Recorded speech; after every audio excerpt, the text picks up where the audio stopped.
I really hope this constant invasion of my mind isn't causing damage somehow. Anyway, with Scooby-Doo on Zombie Island being a much bigger success than anyone involved had anticipated, the word came down from on high to make a sequel.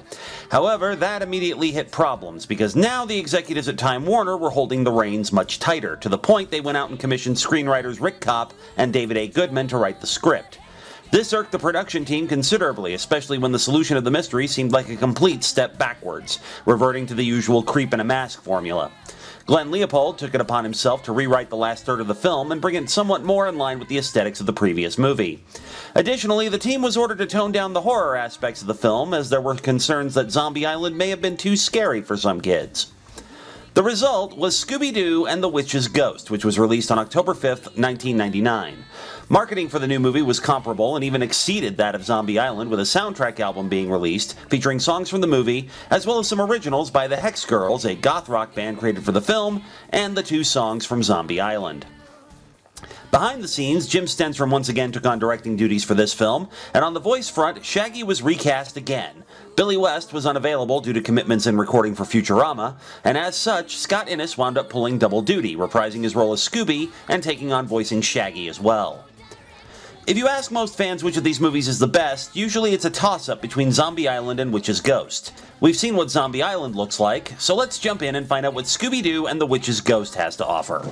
The film opens in a museum where apparently the gang has gone back to their usual mystery-solving routine. You don't hear anything about Fred and Daphne's show or Velma's bookstore, which just goes to show you that where long-term continuity is concerned, the production team wasn't really worrying about it even only 2 films in. We see the gang pretending to be parts of various dioramas as the curator of the museum makes his way through the halls. Soon he's menaced by 2 mummies, for want of a better word, which causes the gang to leap into action.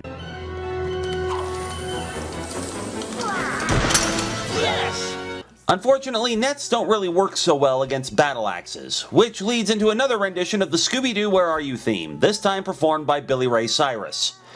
Don't ask, it was 1999. You know we got a mystery to solve, so Scooby-Doo, be ready for your eye. Don't hold back.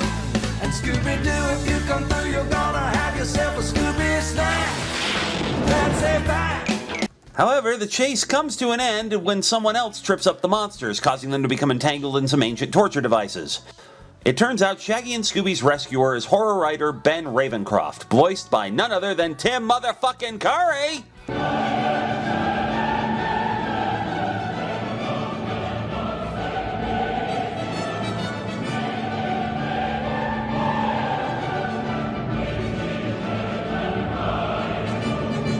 There. Has that satisfied you, Internet? Are you suitably memed so we can get on with this? Good.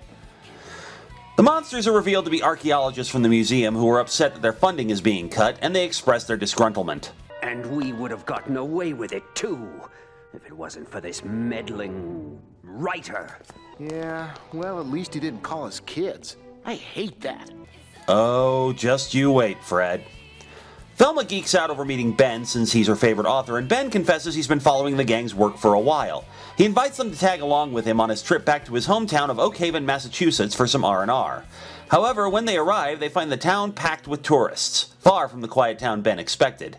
They meet up with the mayor and Mr. McKnight, a local pharmacist, and find that the town has decided to capitalize on old legends that Ben's ancestor, Sarah Ravencroft, was a witch. Sightings of Sarah have been on the uptick ever since the town built a replica Puritan village, which inspired the town folks to start an autumn festival to bring in tourists. Ben is not happy with the characterization of his ancestor as a witch. Sarah Ravencroft was a medicine woman who practiced natural healing and was unfairly accused because of her eccentric ways. While exploring the village, Scooby digs up a rusted buckle, which the mayor identifies as a shoe buckle. Shaggy attaches it to his own shoe, and the mayor mentions that they found a variety of items from the original Puritan colony during the construction. Ben asks if they found Sarah's journal so he can clear the family name, but no such luck. Ben invites Velma, Fred, and Daphne to visit his home. Meanwhile, the mayor offers to take Scooby and Shaggy to the best restaurant in town, and Ben makes a grave financial error. Tell Jack that anything they order is on me. Zoinks! Like, what a great guy! Real. Back at Ben's place, Fred spots a portrait of Sarah Ravencroft, which prompts more exposition from Ben, revealing that Sarah was a Wiccan. Now, I am not an expert on Wicca by any stretch of the imagination, and only know bits and pieces of what it's all about through a couple of casual acquaintances. But from what very little I know, this movie gets most of it completely wrong, treating Wicca less like a religion or spiritual practice, and more like a cultural or even hereditary trait. You'll see what I mean later.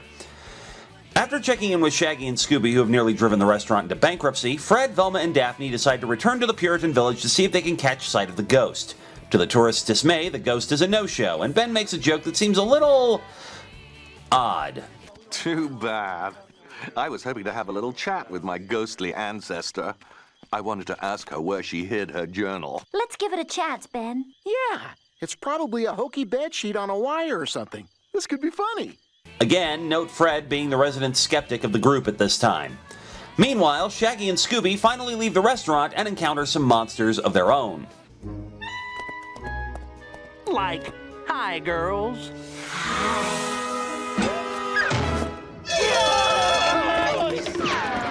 Don't worry, we'll get to them in a minute.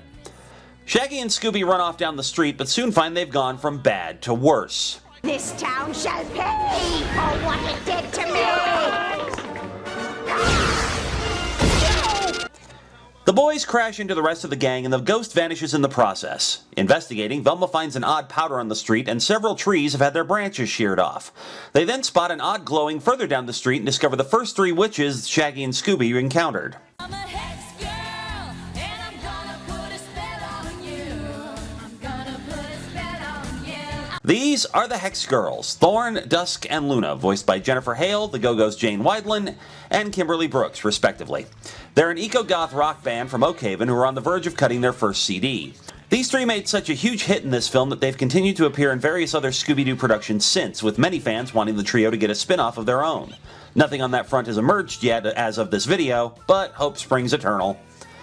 Time to start implying more of Fred and Daphne's off-again, on-again romance as Fred finds the Hex Girls suspicious and suggests he and Daphne should stick around to keep an eye on them. Gee, why is it that you always pair off with Daphne, Fred? Well, Never mind, it's a good idea. Velma, Ben, Shaggy, and Scooby return to the road and find some tire tracks in the woods. They follow them to an old barn where the mayor is coming out. Ben and Velma investigate the barn while Shaggy and Scooby follow the mayor. Meanwhile, Fred and Daphne spot the Hex Girls leaving the stage, and Thorn mentions a ritual the girls should perform. Dusk and Luna decline, causing Thorn to decide to perform it herself. Fred suggests following Thorn. Thorn seems like the leader. Let's follow her. Are you sure you're not just stuck on Thorn, Freddy? You can just hear Fred thinking, "Shut up, Daphne." Shaggy and Scooby follow the mayor to the hardware store where he picks up a package that he delivers to the owner of the local bed and breakfast. Ben and Velma find a cherry picker inside the barn, and Fred and Daphne follow Thorn home where she appears to be mixing some kind of potion. Back in town, Shaggy and Scooby follow the mayor to a warehouse and get an unpleasant surprise. The gang regroups and reports on what they found. The mayor shows up demanding to know what's going on. Investigating the warehouse, there's no sign of the ghost, and Velma surprisingly makes the suggestion that the gang should leave town. But I need to get one more clue before the night is over. The mayor doesn't seem all that thrilled by this revelation, but agrees to help in any way he can before leaving. Velma gathers the group around to outline her plan. Later, back at the concert stage, Ben rounds up the Hex Girls, but before Velma can explain, the wind starts to kick up and the ghost appears. She starts chasing Scooby, Shaggy, and Velma, but Velma stumbles, leading to the ghost becoming trapped. No! The ghost is revealed to be Mr. McKnight, the pharmacist we saw earlier, but there's a couple of other revelations. Daddy? Hello, Sally. Your dad's the ghost? Your name is Sally? No, not those. Basically, the fireballs were flash paper, the cherry picker helped the illusion of the ghost flying, and the wind was courtesy of a giant fan. Ultimately, most of the town's residents were involved in the hoax to drum up tourism. Ben chastises the townfolk and invites the gang and the Hex Girls back to his house, where it's revealed that the vampire and witchcraft trappings are part of the Hex Girls act, and that the ritual Fred and Daphne witnessed was just Thorn putting together some peppermint and cloves for a vocal cord soother. And we learn one other thing about her. We're eco-goths. Kinda like Wiccans. Just ask Thorn, she is one. Yeah, right. Sally McKnight, 1/16th blood on my mother's side. It doesn't work like that. Like, at all. But whatever, we'll go with it. The mayor and Mr. McKnight arrive to apologize and reveal that during the construction of the Puritan village, they found a grave marker for Sarah Ravencroft in a pile of bulldozed rock and dirt. There were no bones or other remains, and they aren't sure where exactly it was originally, stating it could have been anywhere between the creek and the big tree stump. This gives Velma a flash of inspiration. Shaggy, do you still have that little shoe buckle Scooby found today?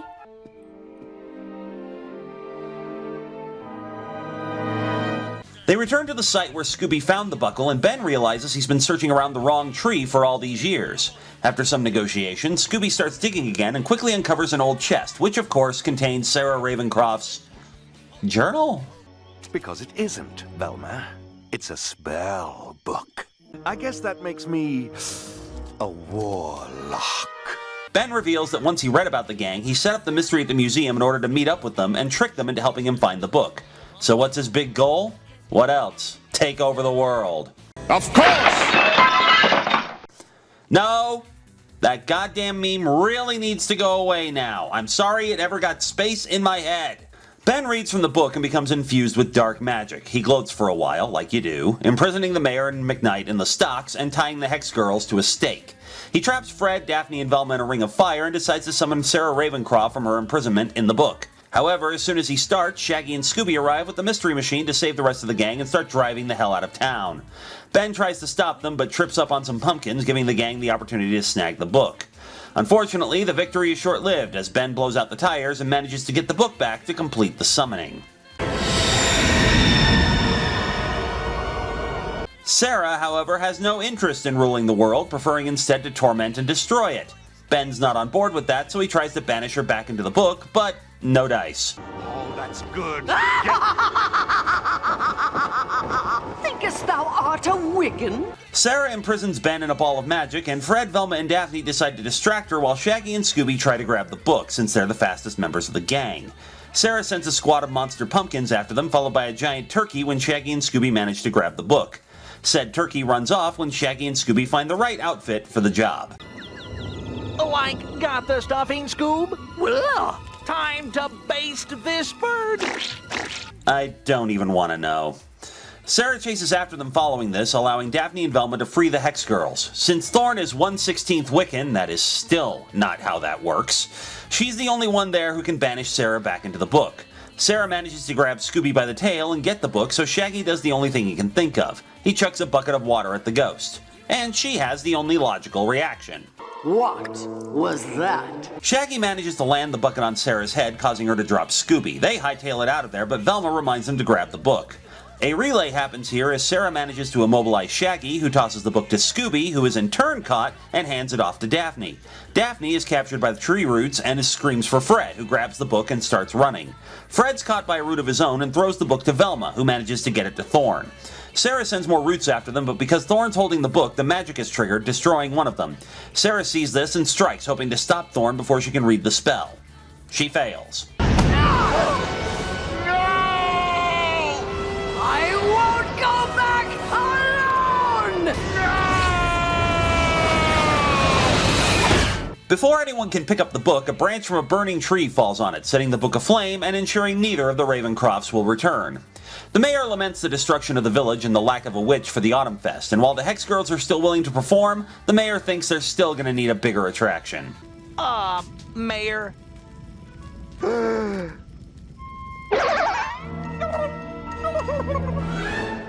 And so, the following night, with a little assistance from the gang, the Hex Girls take the stage to close out the movie. Wind, fire, and air. We made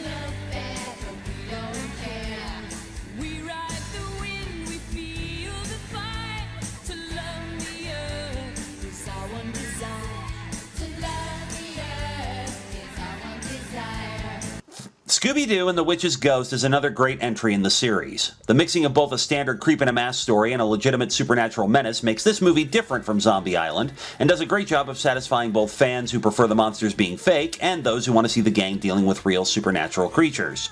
The voice cast is excellent, with Tim Curry being allowed to chew as much scenery as he wants during the climax, and the accompanying animation makes him look suitably creepy and evil. Sarah Ravencroft is an excellent villain, and I kind of regret we probably won't see her again. It could be interesting to see her and Ben return for revenge on the gang. That will probably never happen for reasons we'll get into later, but for now, both make truly effective adversaries. Of course, the big breakout stars of this movie are the Hex Girls themselves. The characters are interesting, the band concept is great, and yes, the voice actresses did all their own singing. Is it any wonder that a majority of the soundtrack album is mostly them performing both the songs from the movies, plus several others that didn't make it in? The Hex Girls have since become semi-recurring characters in the Scooby franchise, making appearances in Scooby-Doo and the Legend of the Vampire, which I'm sure we'll talk about later, as well as appearances in the second season of What's New Scooby-Doo and in Scooby-Doo Mystery Incorporated.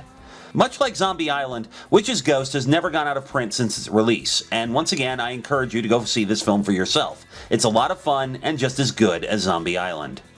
And with that, we close the book on another of the 30-plus films of Scooby-Doo. Scooby-Dooby-Doo!